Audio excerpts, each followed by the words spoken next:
अस्सलाम वालेकुम। आपकी खिदमत में हाजिर है नौमान खान और आप देख रहे हैं मेरा फेसबुक और यूट्यूब चैनल। नाज़रीन इकराम, आज के रोज भी इंतहाई अहम खबरें हैं। सबसे बढ़कर खबर तो ये है कि अगला आर्मी चीफ कौन होगा। ये सवालात उठने शुरू हो चुके हैं और लोग ये सवालात पूछ रहे हैं। अब इस पर एक बड़ी अहम आर्टिकल मैं आपके सामने पेश करूंगा कि इस आर्टिकल के मुताबिक जो नए आने वाले आर्मी चीफ हैं उस हवाले से बड़ी अहम बातें की जा रही है और क्या ये भी एक्सपेक्टेड हो सकता है कि यही मौजूदा आर्मी चीफ जो है यही कंटिन्यू करे या एक्सटेंशन में मिल जाए या कुछ इस तरीके से भी बातें चल रही है। तो इस पर डिटेल से हम डिस्कशन करेंगे। तो इस पर बात करेंगे फौज पाकिस्तान के खिलाफ जो मुहिम चलाने वाला एक सरगर्म जुमात था, उस जुमात के खिलाफ एक बड़ा क्रैकडाउन करने का फैसला किया गया है।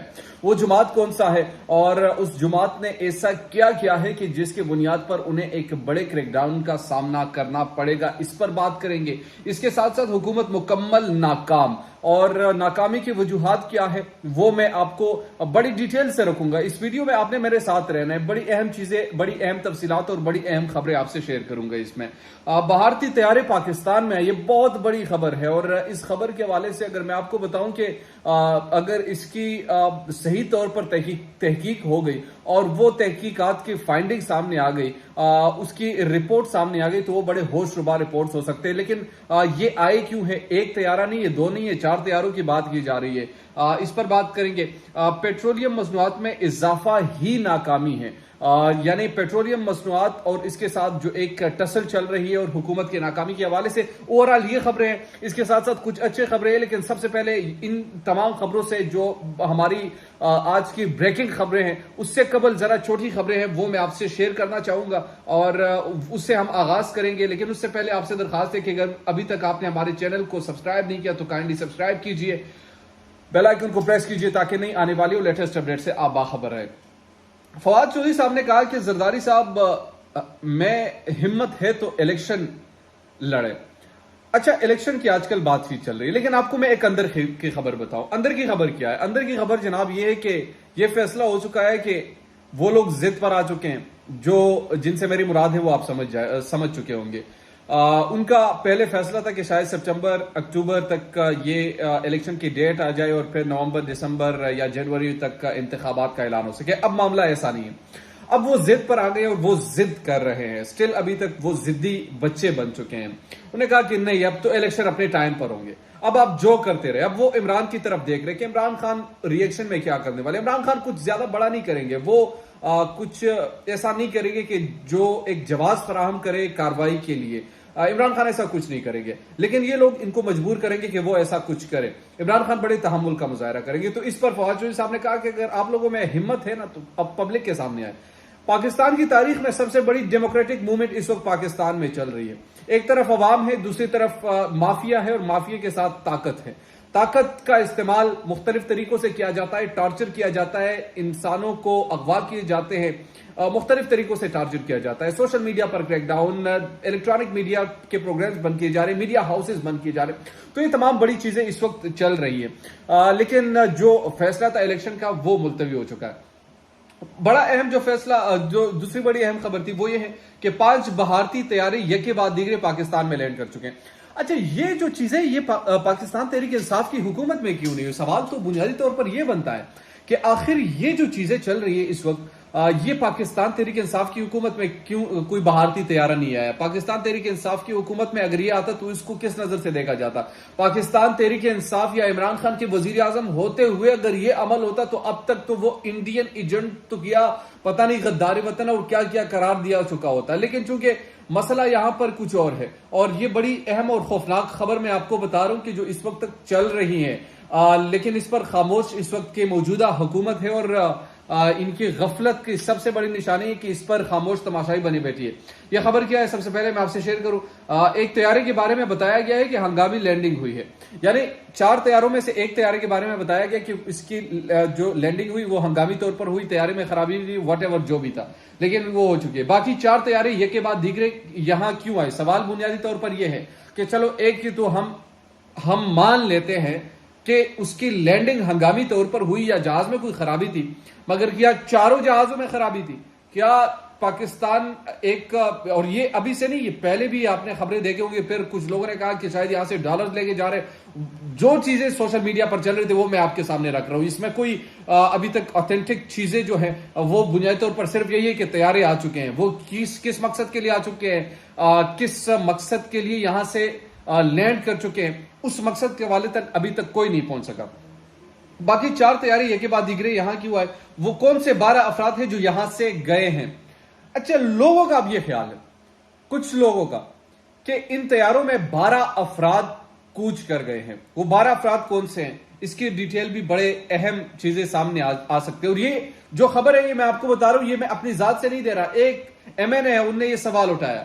एमएनए सायरा बानो ने हुकूमत से वजाहत मांग ली कि 4 तैयारे आ चुके, एक को आप हंगामी लैंडिंग करार देते हैं, बाकी 4 को आप क्या करार देते हैं, और उसमें 12 अफराद कौन से गए हैं, किस मकसद के लिए गए हैं, क्या ऐसा मकसद है जिनका वो पीछा कर रहे हैं। तो उस मकसद के हवाले से वो उनसे वजाहत मांग ली है। लगता है मौजूदा हुकूमत आलमी मंडी के बजाय ग्वाल मंडी से तेल ले रही है।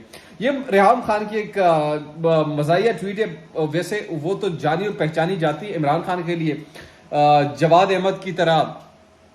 जिस तरीके से जवाद अहमद साहब कहते हैं डॉलर 230 तक पहुंच गया, पाकिस्तान मुस्लिम लीग नून की हुकूमत है, लेकिन शर्म आनी चाहिए इमरान खान को। डॉलर 215 तक आ गया, शर्म आनी चाहिए इमरान खान को। मतलब ये इनकी पॉलिटिक्स है। और वो मैं खैर उसको पॉलिटिशियन तो अभी तक मानता नहीं कि वो पॉलिटिक्स कर रहे हैं या फिर सिर्फ ड्रामाबाजी कर रहे हैं, तो वो ड्रामाबाजी हो सकती है। रेहाम खान के हवाले से भी यही है, उनने एक ट्वीट किया और वो ट्वीट ये है कि लगता है मौजूदा हुकूमत आलमी मंडी की बजाय ग्वाल मंडी से तेल ले रही है। पेट्रोल और डीजल की कीमतों में आवाम को रिलीफ दिया जा सकता था, लेकिन हुकूमत ने डीलर मार्जिन बढ़ाकर मजीद बोझ आवाम पर डाल दिया है, जो किसी सूरत काबिल कबूल नहीं। रेहाम खान ने पहली मरतबा हुकूमत पर तनकीद की। चलो पहली मरतबा ही सही, लेकिन ये उन्होंने हुकूमत पर ये तनकीद की है। अब आते हैं जो अहम हमारा जो हेडलाइन या टॉप न्यूज है, who will be the next army chief of Pakistan. सवाल बुनियादी तौर पर यह है, बहुत सारे लोग सोशल मीडिया पर पूछ रहे कि, और बहुत सारे लोग का यह ख्याल था कि शायद जनरल फैज हमीद भी इस दौड़ में शामिल, लेकिन उनको मैं बताता चलूं कि जनरल फैज हमीद साहब जो है वो इसमें शामिल नहीं है।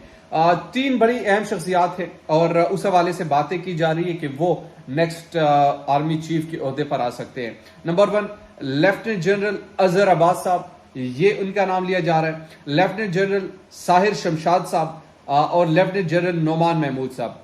अब इस पर जो मेरी असेसमेंट है और मेरा जो अपना एक सोर्स है, और उससे जब मेरी बातचीत हुई, हम गुफ्तगू करते रहे, तो उन्होंने कहा कि इन तीनों में से अगर चांसेस किसी के ज्यादा है तो लेफ्टिनेंट जनरल नोमान महमूद का है। मेरे नाम का, हम इसलिए मैं नहीं कह रहा कि वो मेरे नाम से ताल्लुक रखते हैं, बट लोग ये परसेप्शन भी बना रहे हैं। परसेप्शन के साथ मेरी अपनी असेसमेंट भी है कि ये हो सकते हैं नेक्स्ट आर्मी चीफ। लेकिन यहां पर एक सवाल बड़ा अहम है, और वो सवाल ये कि क्या एक्सटेंशन हो सकती है, क्योंकि इस पर लोग बात करके मौजूदा तमाम तर सूरत हाल को एक्सटेंशन से जोड़ रहे हैं और इदारों पर तनकीद कर रहे हैं।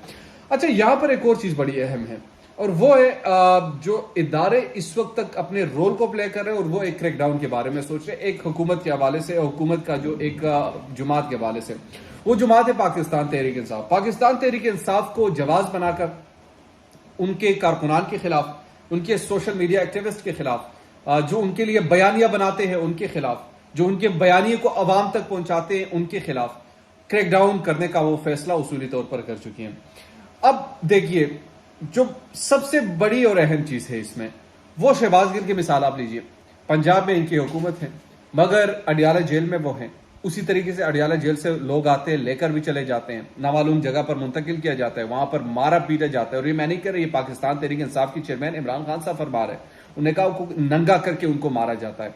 अब अगर एक पाकिस्तान के प्राइम मिनिस्टर के असिस्टेंट का यह हाल है, तो फिर एक आम पाकिस्तानी सोशल मीडिया एक्टिविस्ट का तो आप हाल ही नहीं पूछ सकते कि उसकी बात कहां तक पहुंच सकेगी, कोई उसके लिए आवाज उठाएगा नहीं उठाएगा, वो तो एक अलग चीज है। लेकिन बुनियादी तौर पर जो इस वक्त बात की जा रही है क्रैकडाउन के हवाले से, वो इसी पार्टी के हवाले से बात की जा रही है, और वो एक तरफ वेट कर रहे कि किसी न किसी गलती का, कि इस जुमात से, इस जुमात के लोगों से कोई ना कोई ऐसी गलती सरजद हो जाए, और गलती सरजद होने के बाद वो कोई ऐसा बड़ा हंगामा बपा कर सकते हैं, जिसकी बुनियाद पर पाकिस्तान तहरीक इंसाफ के कारकुनान को गिरफ्तार किया जा सकता है। ये अहम चीज़ें थी अब तक के लिए। जो आज की अहम खबरें थी वो मैंने आपके सामने रखी। उम्मीद करता हूँ कि आपको ये वीडियो पसंद आई होगी। अगर अभी तक आपने हमारे चैनल को सब्सक्राइब नहीं किया तो काइंडली सब्सक्राइब कीजिए, बेल आइकन को प्रेस कीजिए ताकि नई आने वाली लेटेस्ट अपडेट से आप बाखबर रहें। शुक्रिया।